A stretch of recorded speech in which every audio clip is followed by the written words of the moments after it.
आप देख रहे हैं देश का अपना लोकप्रिय चैनल एनएमपीसी न्यूज। रुक करते हैं आज की माता किला देवी मंदिर में चल रही वीरेश्वर धाम कथा का हुआ समापन। दिव्या दरबार के माध्यम से भक्तों को मिला अपनी समस्या का समाधान। श्रीमद् भागवत कथा का आयोजन माता किला देवी मंदिर प्रांगण अर्रा कानपुर में श्री वीरेश्वर धाम पीठाधीश्वर श्री रुद्रेश्वर महाराज जी द्वारा बड़े ही स्पष्ट शब्दों में सुनाई गई।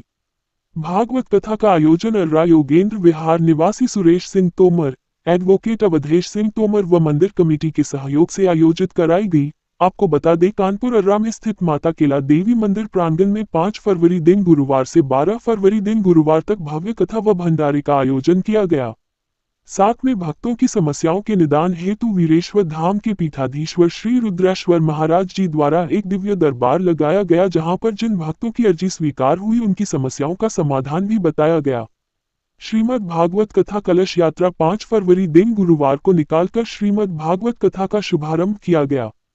7 दिन चली कथा के माध्यम से श्री रुद्रेश्वर महाराज जी द्वारा सनातन को संगठित करने व दरबार से जुड़ने का आह्वान करते हुए 5 नियम बताएं, जिसमें पृथ्वी, माता पिता व गुरुजनों की सेवा, मद्यपान निषेध, भाई से प्रेम, माताओं बहनों की सुरक्षा, इंद्रियों के बस में रखना, इसके साथ ही महिलाओं को सुख समृद्धि हेतु पूर्ण श्रृंगार धारण करना एवं पति के चरणों को जरूर दबाना चाहिए। ऐसा करने से पत्नी के हाथों में शुक्र व पति के पैरों में शनि का वास होने के कारण धन व यश की प्राप्ति होगी, ऐसा बताया गया है। मंगलवार व शनिवार को वीरेश्वर धाम में निःशुल्क दिव्य दरबार लगता है, जिसमें किसी भी प्रकार के रोगों समस्याओं को अर्जी लगाकर समस्याओं का निदान किया जाता है।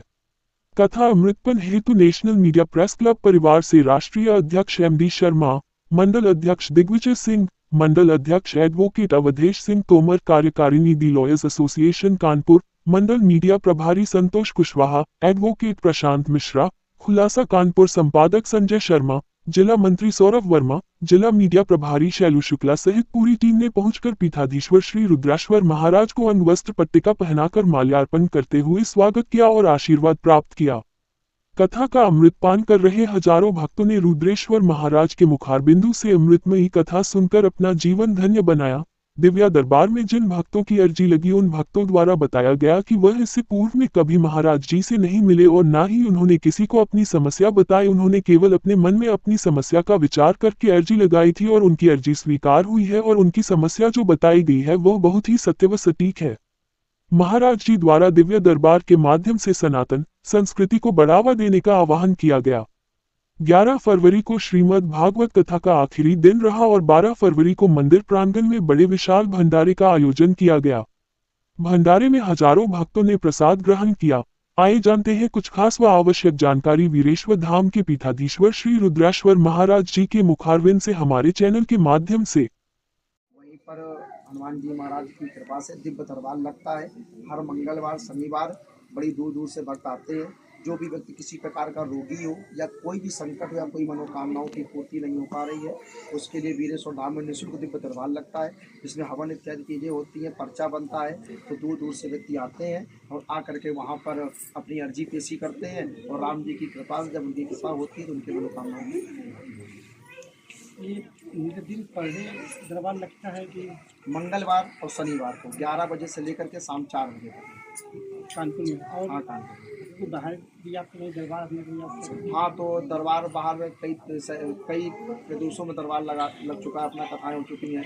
जैसे कि हर महीने के लास्ट में अपना एक आश्रम है कुरुक्षेत्र में पियोबा में, वहाँ भी अपना आश्रम है। तो लास्ट महीने के लास्ट में 2 दिन दरबार वहाँ पर लगता है। और अपना दरबार नेपाल में भी लग चुका है, एमपी में भी लग चुका है, दिल्ली में भी लग चुका है, लुधियाना में भी लग चुका है, पंजाब, नाभा, कुरुक्षेत्र, ऐसे ना जाने कितने प्रदेशों में जाकर के राम जी की कृपा हो चुकी। बिहार, देवरिया, पटना, हर जगह राम जी की कृपा से दरबार लग चुका है। और जहाँ जहाँ से भक्त जुड़ते जाते हैं, जिनको लाभ होता जाता है, क्योंकि स्वागत अल्लाह करे सबकी थी, जिसको लाभ हो रहा है वो जुड़ रहा है और जिसको नहीं हो रहा वो कैसी अर्जी कर रहा है सीताराम। अच्छा, जैसे आपके साथ कोई कथा आपसे बुक कराना चाहे या जो है आपसे संपर्क करना चाहे तो उसके लिए कोई संपर्क नंबर वगैरह हाँ दिया गया? हाँ, कैसे बिल्कुल। संपर्क करें? वीरेश्वर धाम के जो मोबाइल नंबर हैं उन नंबरों में संपर्क कर सकता है। कथा के लिए संपर्क कर सकता है। इस समय तो हमारा संकल्प चल रहा है 51 कथाओं निःशुल्क करने का।